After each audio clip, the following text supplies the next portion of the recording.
go with the Steelers offense, because here's the deal. If you were just like, hey, the Steelers have their guys, they've got George Pickens, Najee Harris in the running game are working, Russell Wilson's improved the pass game, just want one more piece just for depth, and you said, give me Mike Williams, fine.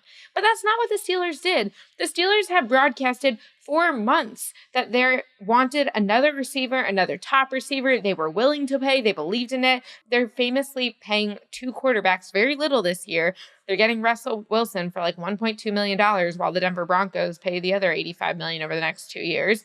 And so you look at this and you say, Brandon Ayuk from the San Francisco 49ers. We were on this podcast during training camp when I was at practice with Brandon Ayuk's agent, and Frank was on the show being like, this is happening. He's going to the Steelers. Let me tell you, that man did not go to the Steelers. And then we say, okay, this week, Jeremy Fowler, who was the Steelers beat writer for ESPN for a while now, he's a national writer. He's very plugged in.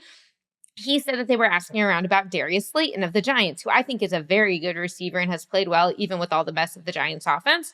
They didn't get that guy either. They got the guy who Aaron Rodgers wanted out of there because he was not on the red line where he was supposed to be in the game. So, like, I can't be so excited. I still think the Steelers are a very good team. They're an excellent defense, a very good offense. I expect them to make the playoffs, and I would not be surprised if they win a playoff game.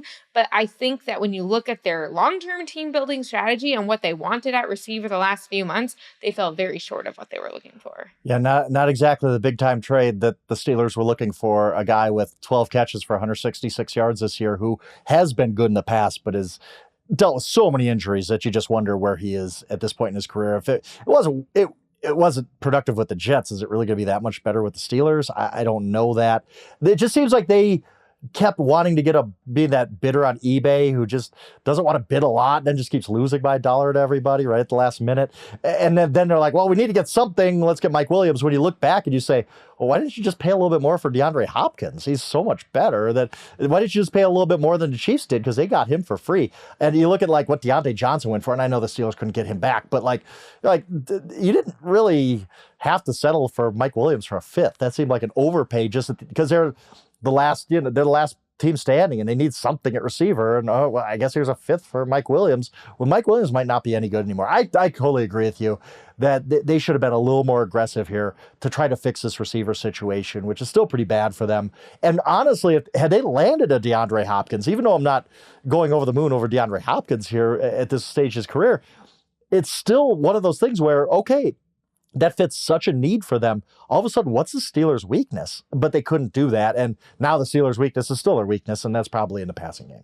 Yeah, I feel like they were playing let's make a deal, and they had they had one of these wide receivers they wanted, and they're like, no, let's see what's behind door number 3, and they ended up getting zoinked.